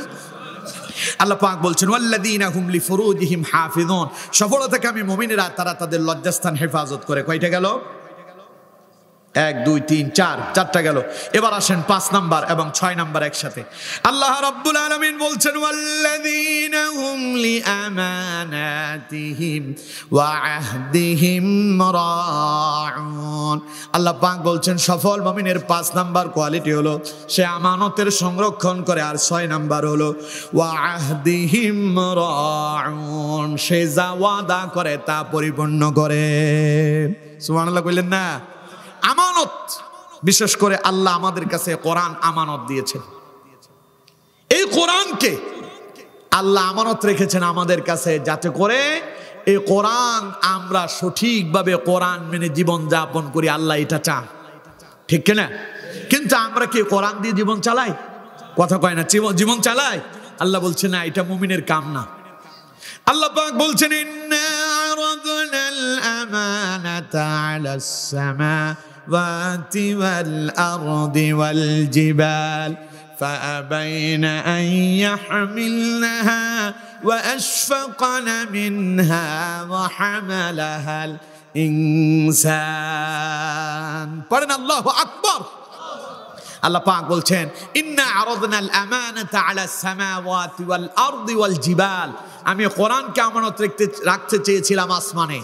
আসমান তা আমানত হিসেবে রাখতে সেই নিজেকে তৈরি করতে পারে নাই, অপারগতা প্রকাশ করেছিল। ফলে আমি এটাকে জমিনকে দিতে চেয়েছি, জমিন নিজেও প্রস্তুত ছিল না, অপারগতা প্রকাশ করলো।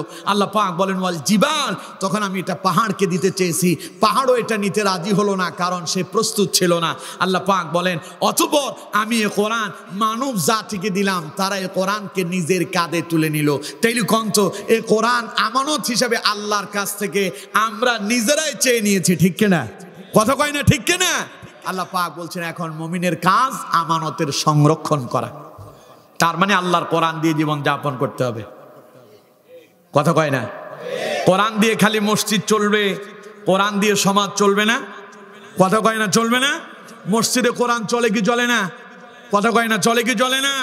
মসজিদ চলে কোরআন দিয়ে, এই জন্য মসজিদে শান্তি মিলে। পরিবারে কোরআন নাই, এই জন্য পরিবারে শান্তি নাই। সমাজ কোরআন দিয়ে চলে না, এই জন্য সমাজে শান্তি নাই। রাষ্ট্র কোরআন দিয়ে চলে না বলে আজ রাষ্ট্রে শান্তি মিলে না, ঠিক কিনা?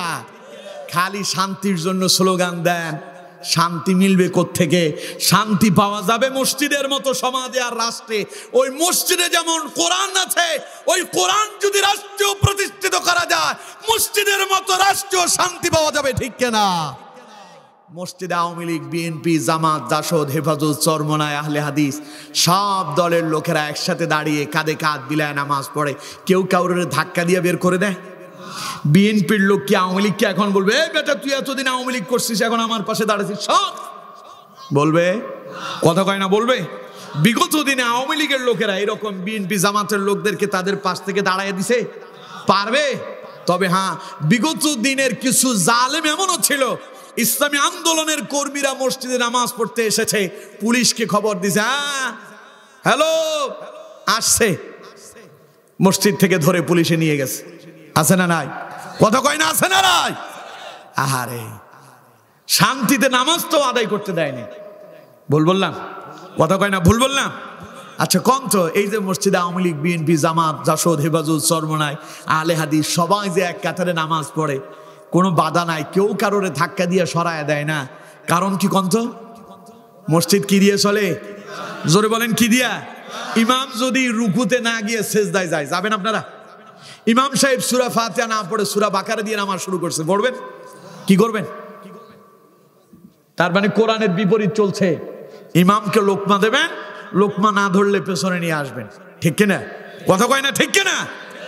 আর যদি ইমাম যদি না মানে, ইমামের নেতাগিরি শেষ, চাকরি বাতিল, ঠিক কিনা? কারণ মসজিদে কোরআন চলে। মসজিদে কি চলে? এই জন্য ইমামকে যখন রিক্সার ড্রাইভারও লোকমা দেয়, ইমাম নিতে বাধ্য, ঠিক কিনা? এটা খালি ইমামকে খালি মসজিদে রিক্সার ড্রাইভার যে লোকমা দিল, ও শুধু নিয়েছে একটি মাত্র কারণ মসজিদ চলছে কোরআন দিয়ে। এই কোরআন দিয়ে যদি আমাদের রাষ্ট্র চলতো, রিক্সার ড্রাইভার এমপি মন্ত্রীদের থেকে জবাব দিয়ে নিতে পারতেন, ঠিক কিনা? ওমর রাষ্ট্র চালালো। ওমর আসছে মসজিদে জুমার খুতবা দেবে, মিম্বারে উঠে দাঁড়ানোর পরে একজন সাধারণ নাগরিক এসে বললেন, ইয়া আমিরুল মুমিনিন থামেন, কথা আছে, একটা প্রশ্ন করতে চাই, আগে প্রশ্নের জবাব দেন, তারপরে আপনি খুতবা দেন। হযরত আমিরুল মুমিনিন ওমর ইবনুল খাত্তাব, যিনি পৃথিবীর অর্ধ জাহান শাসন করেছেন, সুবহানাল্লাহ বললেন না, অর্ধ পৃথিবীর প্রেসিডেন্ট, ওটা খালি বাংলাদেশ না, ওটা আমেরিকা না, এখন সারা পৃথিবীর সবচাইতে ক্ষমতাধর রাষ্ট্রের প্রেসিডেন্ট হলো আমেরিকার প্রেসিডেন্ট, ঠিক কিনা? কিন্তু হযরত ওমর অর্ধ পৃথিবীর প্রেসিডেন্ট, তাহলে ক্ষমতা আমেরিকার প্রেসিডেন্টের বেশি ছিল না ওমরের বেশি ছিল? ওমরের ক্ষমতা এত বেশি ছিল, ওমর যেই রাস্তা দিয়ে যেত শয়তান 3 দিন ওই রাস্তায় যেতই না। সুবহানাল্লাহ বললেন না? কোন কোন বর্ণায় আসছে 1 সপ্তাহ যেত না। সে ওমর মিম্বরে উঠছে বক্তব্য দেওয়ার জন্য, একজন নাগরিক বলতেছে, ইয়া আমিরুল মুমিনিন থামেন, আগে প্রশ্নের জবাব দেন, লোক মারছে। ওমর ইচ্ছে করলে বলতে পারত, এই আমার সৈন্য সেনারা কোথায়, ওরে ধর। নেতা বক্তব্য দিবে, ও থামায়া দিছে, বলছে। ওমর চুপ করে গেলেন। তিনি বললেন যে বলো, কি বলতে চাও? রাষ্ট্রের সাধারণ নাগরিক বললেন, ইয়া আমিরুল মুমিনিন, রাষ্ট্র থেকে যে একখান কাপড় উপহার এসেছে, হাদিয়া এসেছে, সমপরিমাণ একখান কাপড় আমি পাইছি, আপনিও পাইছেন। আমার কাপড়টা দিয়ে আমার একটা জুব্বা হলো না, আপনারটা দিয়ে কি করে এত বড় নতুন জুব্বা তৈরি করছেন? আগে তার জবাব দেন। সুবহানাল্লাহ বললেন না? কাপড় নেতা যা পাইলো, কর্মীরাও তাই পাইছে। কর্মীর দিয়া এত বড় পাঞ্জাবি হইল না, তার মানে নিঃসন্দেহে আপনি মনে হয় কাপড় চুরি করছেন, না হলে আপনার কাপড় এত বড় লম্বা হলো কেমনে? আপনি দুর্নীতি করছেন, জবাব দেন। হযরত আমিরুল মুমিনিন ওমর ইবনুল খাত্তাব চুপ করে বসে গেলেন। হযরত ওমরের সন্তান আব্দুল্লাহ ইবনে ওমর, আব্দুল্লাহ উঠে দাঁড়িয়ে গেলেন, দাঁড়িয়ে বললেন, হে দেশের সাধারণ নাগরিক, শোনো, তুমি যেই রকম এক টুকরো কাপড় পেয়েছো, এক টুকরো সমান কাপড় আমার বাবাও পাইছে, সমান এক টুকরো কাপড় আমিও পেয়েছি। ওই এক টুকরো কাপড় দিয়া না আমার পাঞ্জাবি হয়, না আমার বাবারটা হয়, তাই আমি আমার কাপড়টা আমার আব্বারে হাদিয়া দিয়ে দিলাম। বাবার সন্তানের 2টা কাপড় একত্রিত করার পরে আমার আব্বার জামার কাপড়টা এইরকম লম্বা জুব্বায় পরিণত হয়েছে। বলেন সুবহানাল্লাহ। সাধারণ নাগরিক বললেন, ইয়া আমিরুল মুমিনিন, দুঃখিত, যথাযথ উত্তর পেয়েছি, এবার আপনি খুতবা দিতে পারেন। কোন তো দেখি, এই রকম যদি আমার দেশের প্রেসিডেন্টকে জিজ্ঞাসা করেন, মিয়া সাহেব আপনার তো কিছুই ছিল না, আপনি BMW পেলেন কোথায়, বেগম পাড়ায় বাড়ি বানালেন কি করে, এই কথাগুলো বললে সঙ্গে সঙ্গে ধরে আপনারে জেলখানায় ঢুকায়া দিত, ঠিক কিনা? জোরে কয় না ঠিক কিনা? বলবেন কেমনে? আমাদের কোরআনের পাখি খালি কোরআনের হক কথা বলছে বলে তারে রাজাকার বানানো হয়েছিল, কথা কয় না ঠিক কিনা? আল্লামা সাইদি তার সন্তান রফিক বিন সাইদির জানাজায় দাঁড়ায় বলছিলেন, ও আল্লাহ, তোমার ইজ্জতের কসম, তোমার সম্মানের কসম, 1971 সালের 1 ফোঁটা বালি বা কাদা আমি সাইদির গায়ে লাগে নাই, লাগে নাই, লাগে নাই, ঠিক কিনা? তাহলে এখন সাইদিরে তারা রাজাকার কেন বানালো? আল্লামা সাইদি বললেন, আমার একটাই অপরাধ, আমি কোরআনের হক কথা বলেছি, জীবনের 50 বছর আল্লাহর কোরআনের দাওয়াত দিয়েছি, পৃথিবীর 55 দেশে কোরআনের দাওয়াত পৌঁছায় দিলাম। আমার দাওয়াত শুনে বেঈমান আল্লাহওয়ালাতে পরিণত হয়েছে, বেনামাজি নামাজিওয়ালা হয়েছে, এটা জালেমদের সহ্য হয় না, তাই আমারে তারা রাজাকার বানালো, আমারে দর্শনকারী বানালো, আমারে ডাকাত বানায়া মিথ্যা মামলা দিয়া আমারে জেলখানায় বন্দী করেছে, ঠিক কিনা? সেই কোরআনের পাখিকে 13টা বছর জেলখানায় বন্দি রেখে তাকে মৃত্যুর কোলে তারা ঢেলে দিয়েছিল, ঠিক কিনা? জোরে বলেন ঠিক কিনা? অপচিকিৎসা দিয়ে আল্লামা সাইদিকে তারা হত্যা করেছে। ইতিহাস সাক্ষী, এই দেশের জনগণ আল্লামা সাইদিকে কলিজা দিয়ে ভালোবাসে, কতক্ষণ ঠিক কিনা? আল্লামা সাইদিকে আপনারা ভালোবাসেন না? কলিজা দিয়ে মানুষ ভালোবাসে। এই বাংলার তাওহীদি মুসলিম জনতা চেয়েছিল বাংলাদেশের জাতীয় মসজিদ বাইতুল মুকাররমে তাদের হৃদয়ের স্পন্দন, কলিজার টুকরা আল্লামা সাইদির একটা জানাজা অনুষ্ঠিত হবে। সেই জানাজায় তাওহীদি জনতা সেখানে জামায়াতবদ্ধ হয়ে নামাজ আদায় করবে। ওই জালেমেরা নামাজ তো পড়তেই দিল না, বরং মুসলিম জনতার বুকে গুলি চালিয়ে হত্যা করেছিল, ঠিক কিনা? আল্লাহ কয়, তোদেরকে আমি আল্লাহ ধরবো, তবে একটু সময় নিচ্ছি আমি আল্লাহ। আল্লামা সাইদির ওফাতের ইন্তেকালের 1 বছরও সময় লাগে নাই, তার আগেই ফেনীর ভাষা কয় হাবা শেষ। হাবা কি? মূল ভাষা হইল হাওয়া আর কি। ফেনীর ভাষায় কি কয়? হাবা। হাবা শেষ, হুড়ি গেছে। হুড়ি গেছে কি হয়ে গেছে? হুড়ি গেছে। আপনাদের ভাষায় বলে মনে হয় ফুটা হয়ে গেছে নাকি? ফুটা। এখন ফেনীর ভাষা কয় হুড়া, হুড়ি গেছে কই। 1 মুহূর্তের ভেতরে বাংলাদেশ থেকে তাদেরকে যিনি বিতাড়িত করলেন তিনি কে? আরো জোরে বলেন কে? সুতরাং এর কথা তো বলতে দেয় নাই, আবার ওদেরকে আপনি বলবেন চোর, সেই সুযোগ তো ছিল না। খালি নাকি উন্নয়ন করতেছে, শেষে দেখা গেল পুরো দেশটারে ওরা ধ্বংস করে দিয়ে গেল। 4টা ব্যাংক দেউলিয়া ঘোষণা করা হয়েছে। ব্যাংকের টাকা গেল কই? খেলো কারা? কারা খেলো? ওরা। কারা? কথা কয় না কারা? ওরা। সুতরাং আমার বন্ধুগণ, এই কাজগুলো করার তারা সুযোগ পেয়েছিল তখন এই দেশে কোরআন ছিল না। যখন এই দেশ যদি কোরআন দিয়ে চলতো, এই দেশ যদি আল্লাহ এবং তার রাসূলের হুকুমত দিয়ে যদি রাষ্ট্র চালানো যেত, এই দেশে মসজিদে যেমন শান্তি মিলে রাষ্ট্র শান্তি মিলতো, রাষ্ট্র এমন এক সোনার রাষ্ট্রে পরিণত হতো। বিগত 54 বছরে যা হয় নাই, একবার যদি কোরআন দিয়ে রাষ্ট্র চালানো যায়, এর চাইতে রাষ্ট্র বহু গুণে উন্নতি লাভ করবে। ঠিক কিনা? বিশ্বাস হয়? বিশ্বাস হয়? আমার নবী পুরো জাহিলিয়াতের পরিবর্তন করে দিলেন কোরআন দিয়ে। পুরো জাহিলি সমাজ যেখানে ছিল দর্শন, জেনা, বেবিচার, জুয়া, মদের আসর, জীবন্ত কন্যা সন্তানকে হত্যা করা হচ্ছে, সেখানে রাসূলুল্লাহ কোরআন দিয়ে গোটা জাতিকে সোজা করে ফেলেছে। সুবহানাল্লাহ বলেন না? এখন এই কোরআনের দরকার আছে না নাই? আরো জোরে বলেন আছে না নাই? এ কোরআন খালি মসজিদে থাকলে হবে না। আল্লাহ বলছেন কোরআন তোদের কাছে আমানত দিলাম। এই কোরআন দিয়ে মসজিদ যেমন চলে, এই কোরআন দিয়ে তোদের পরিবারও চলবে, সমাজও চলবে, রাষ্ট্রও চলবে। তাহলে কোরআনের আমানতের সংরক্ষণ হবে। কথা কয় না? ঠিক কিনা? আরো জোরে বলেন ঠিক কিনা? তাহলে এখন কোরআন দিয়ে রাষ্ট্র চালাতে রাজি আছেন না খালি মসজিদে চালাবেন? হ্যাঁ, কোরআন দিয়ে রাষ্ট্র চলুক আপনারা চান? দেখি তো কারা কারা চান। নারে তাকবীর, নারে তাকবীর। দিন ইসলাম, দিন ইসলাম। আল কোরআনের আলো, আল হাদিসের আলো। নারে তাকবীর। হাত নামান। আল্লাহ আমাদের হাতগুলো কবুল করেন, পড়েন আমিন।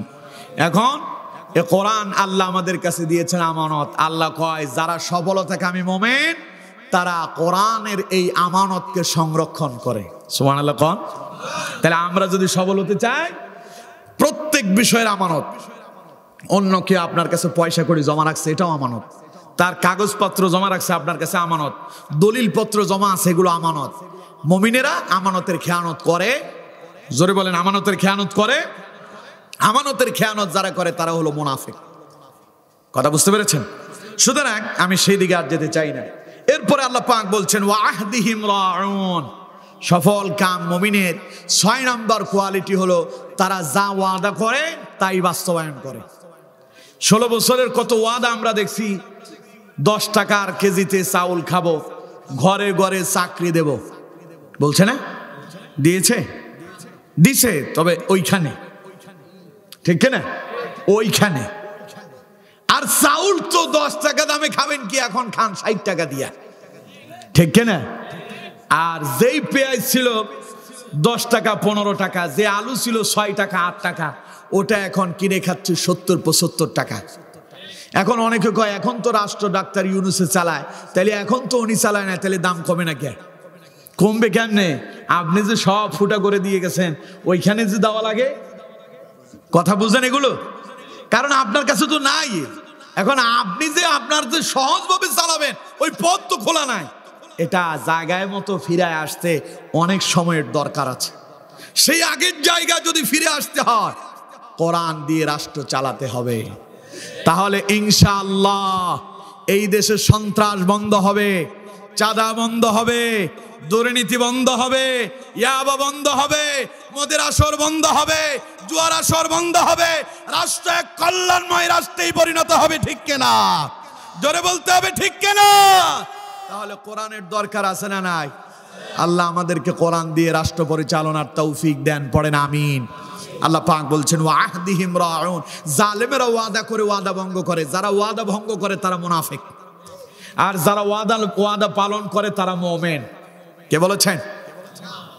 আমার বন্ধুগণ, এই গেল 6টা। 7 নাম্বার মুমিনদের কোয়ালিটি, সবল কাম মুমিনের 7 নাম্বার গুণ হলো, আল্লাহ পাক বলছেন ওয়াল্লাযীনা হুম আলা সালাওয়াতিহিম ইউহাফিযুন। আল্লাহ পাক বলছেন সফলতাকামী মুমিনের 7 নাম্বার গুণ হলো তারা নামাজের হেফাজত করে। পড়েন সুবহানাল্লাহ। নামাজের হেফাজত মানে কি? শুক্রবার জুমার দিনের জন্য পাঞ্জাবি একটা রাখছে উনি, টুপিও রেডি থাকে, জুমার নামাজ আসলে বাস পাঞ্জাবিটা তাড়াতাড়ি খুঁজে ওইটা গায়ে দিয়া মসজিদে যায়, আবার পরবর্তী জুমার জন্য ওইটারে ভাঁজ করে রাখছে, মানে নামাজের উনি হেফাজতে থুইছে। এই জাতের কিছু মুসল্লি আছে না নাই? আরো জোরে বলেন আছে না নাই? নামাজের হেফাজত মানে পাঞ্জাবিটারে মোড়াইয়া আবার ভাঁজ করে রেখে দেওয়ার নাম নামাজের হেফাজত নয়। নামাজের হেফাজত মানে হলো ওয়াল্লাযীনা হুম আলা সালাওয়াতিহিম ইউহাফিযুন। এর অর্থ হচ্ছে যারা সফলতাকামী মুমিন তারা সময় মতো নামাজ আদায় করে। সুবহানাল্লাহ বলেন না? সময় মতো যারা নামাজ আদায় করে তারাই নামাজের সংরক্ষণ করলো, অর্থাৎ সময়ের কাজ সময় আদায় করলো। সময়ের কাজ সময় যদি আদায় না করে ওটারে কি সংরক্ষণ বলে? কথা কয় না, সংরক্ষণ বলে। সুতরাং মুমিনেরা নামাজের ব্যাপারে উদাসীন নয়। আল্লাহ পাক বলছেন ওয়াল্লাযীনা হুম আলা সালাওয়াতিহিম ইউহাফিযুন, ওরা ওয়াক্ত মতো সময় মতো নামাজ আদায় করে। কয়টা হলো? সবাই বলে না কয়টা? 1 নাম্বার বিনয়ের সঙ্গে নামাজ আদায় করে, 2 নাম্বার অনার্থক কথা বলে না, 3 নাম্বার যাকাত আদায় করে, 4 নাম্বার লজ্জাস্থানের হেফাজত করে, 5 নাম্বার আমানতের সংরক্ষণ করে, 6 নাম্বার ওয়াদা বাস্তবায়ন করে, 7 নাম্বার সময় মতো নামাজ আদায় করে। কয়টা হলো? সবাই বলেন কয়টা? এই 7টা গুণ যার কাছে আছে আল্লাহ পাক বলছেন ক্বাদ আফলাহাল মুমিনুন, ওই মুমিনটাই সফল বলে আল্লাহর কাছে বিবেচিত হয়েছে। এবার সফলতা মানে কি? কিছু তো পেতে হবে। সফলতা মানে কি? কিছু একটা পাওয়া লাগবে। আল্লাহ কয় ওদের সফলতা কি? উলাইকা হুমুল ওয়ারিসুন, এই 7টা গুণ যাদের কাছে থাকবে এমন সফলতা তারা লাভ করলো। আল্লাহ পাক বলেন তারা ওয়ারিস হয়ে গেল, মালিকানা পেয়ে গেল। আমরা বলি আল্লাহ তারা কিসের মালিকানা পেয়ে গেল? আল্লাহ পাক বলেন আল্লাযীনা ইয়ারিসুনাল ফিরদাউসা হুম ফিহা খালিদুন।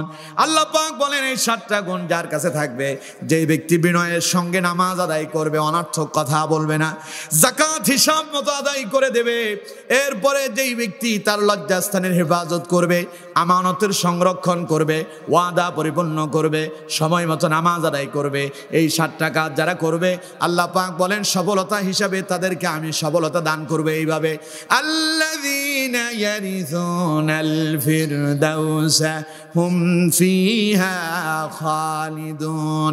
আমার কাছে যে জান্নাত আছে ওই জান্নাতের ভেতরে শ্রেষ্ঠ জান্নাত, ভিআইপি জান্নাত, ফার্স্ট ক্লাস মানের জান্নাতের নাম হলো জান্নাতুল ফিরদাউস। আল্লাহ পাক বলেন সফল মুমিনদেরকে সফলতা হিসেবে, উপহার হিসেবে আমি আল্লাহ জান্নাতুল ফিরদাউসের মালিক বানায়া দেব। জান্নাত মোট কয়টা আছে? জান্নাত একটা স্তর হলো 8টা স্তর। কয়টা? 8টা স্তর জান্নাতে। এই 8টা স্তরের শ্রেষ্ঠ স্তরের নাম জান্নাতুল ফেরেদাউস। এই 7টা গুণ যার কাছে থাকবে আল্লাহ কয় ওরে খালি জান্নাতুল ফেরেদাউস দেব না, আল্লাযীনা ইয়ারিসুনাল ফেরেদাউস, ও জান্নাতুল ফেরেদাউসের মালিক হবে। সুবহানাল্লাহ বলেন না? উত্তরাধিকার সূত্রে, কারণ এটা আমাদের বাপ আদম আলাইহিস সালাম এসেছিল। সুবহানাল্লাহ বলেন না? আগে জান্নাতে আল্লাহ আদম আলাইহিস সালামকে রেখেছেন, তার মানে আমাদের বাপের বাড়ি কই? কথা কয় না, আমাদের বাপের বাড়ি কই? তাহলে বাপের সম্পদের মালিক যদি সন্তান হয় ওটারে মিরাজ বলে, ওয়ারিস সূত্রে মালিক। আল্লাহ কয় আল্লাযীনা ইয়ারিসুনাল ফিরদাউস, ওরা ওয়ারিস সূত্রে মালিকানা পাবে জান্নাতুল ফিরদাউসের। সুবহানাল্লাহ কইলেন না? হুম ফিহা খালিদুন, ওই জান্নাতে তারা ঢুকবে, চিরকাল বসবাস করবে। সুবহানাল্লাহ কোন? সেই জান্নাত পেতে চান? কথা কয় না, সেই জান্নাত পেতে চান? জান্নাতুল ফিরদাউস কারা কারা পেতে চান দেখি দুই হাত তুলে আল্লাহরে দেখান। পড়েন আলহামদুলিল্লাহ, বলেন আল্লাহ, সবাই বলেন আল্লাহ। আমাদের প্রত্যেককে সফল মুমিন হিসাবে তুমি কবুল করো, আমাদেরকে জান্নাতুল ফিরদাউসের মেহমান বানাও। বলেন আমিন, আরো জোরে বলেন আমিন, আমিন ইয়া রাব্বাল আলামিন। হাত নামান, আল্লাহ আমাদের হাতগুলো কবুল করুন, আমরা পড়ি আমিন।